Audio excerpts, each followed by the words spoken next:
Ahmedabad satellite વિસ્તારમાં પુત્રએ પિતાની હત્યા કરી થાઈલેન્ડ ફરવા ચાલ્યો ગયો।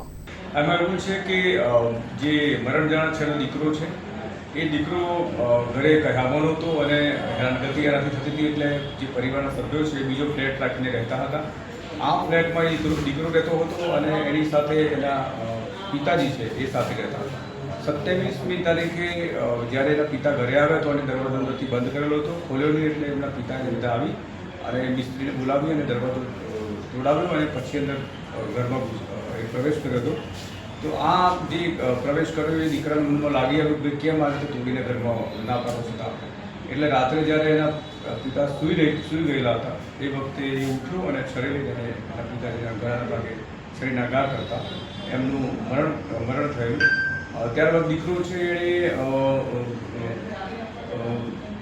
પોતે ઓનલાઈન બુકિંગ કરાવી અને થાઈલેન્ડ પોતે જતો રહ્યો હતો અને ત્યાં ગયા પછી એકચ્યુઅલી કે એની જે પરત થવાની જે તારીખ હતી તો 16 તારીખ હતી, પરંતુ ત્યાં ગમે તે કારણસર ત્યાંથી વહેલો આવતો રહ્યો અને પોલીસને ઇન્ફોર્મેશન મળેલી હતી।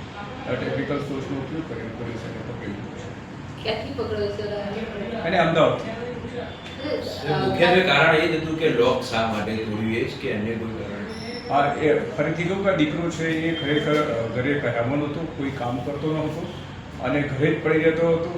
એકચ્યુઅલી ફેમિલી ત્રસ્ત હતું, એટલે ફેમિલી એના ત્રસ્તના કારણે બીજો એક ફ્લેટ લીધેલો હતો અને ત્યાં જે મરણ જનાર એમની વાઈફ ને એમની દીકરી છે બધા ત્યાં જ રહેતા હતા।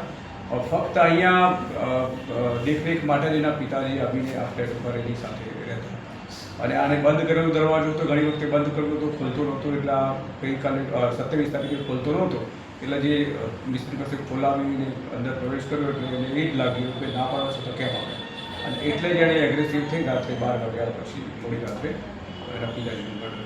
છરી લઈ જતો તો કે નહીં, ઘરમાં જે છરી હોય એ જ છરીનો ઉપયોગ કર્યો છે। સાહેબ, હત્યા કર્યા પછી એ ગયો તો કોઈ જગ્યાએ કે એ પહેલા જઈને ઓનલાઈન બુક કરીને ક્યાં ગયો હતો? હા, મેં આપને જણાવ્યું એ પ્રમાણે એ હત્યા કર્યા પછી એ નાહ્યો, એના પછી એને ઓનલાઈન બુકિંગ કરી અને એ પોતે થાઈલેન્ડ જતો રહ્યો। ત્યાં ગયા પછી 2-3 દિવસ ત્યાં રોકાણો અને પછી અસમંજસ થયું ગમે તે કારણોસર એ ત્યાંથી પરત આવ્યો અને આવ્યા પછી પોલીસને ખબર પડી કે આ આવ્યું છે, એટલે ટેકનિકલ સોર્સના આધારે એની ધરપકડ કરી છે। सागर लक्ष्मी एग्रीसीड्स ना एरंडा बियारण स्टार्ट ऑन। લીલા લીલા છોડવાને એરંડા ભરપૂર, સુકારામાં ટકી રહે ને ઉપજ ભરપૂર। स्टार्ट ऑन एरंडा बियारण कॉस्मोस। લાંબી જાચેરી માળોમાં શક્તિ છે ભરપૂર, સુકારો ઓછો ને પાકે ઉપજ લખલૂટ। कॉस्मोस एरंडा बियारण।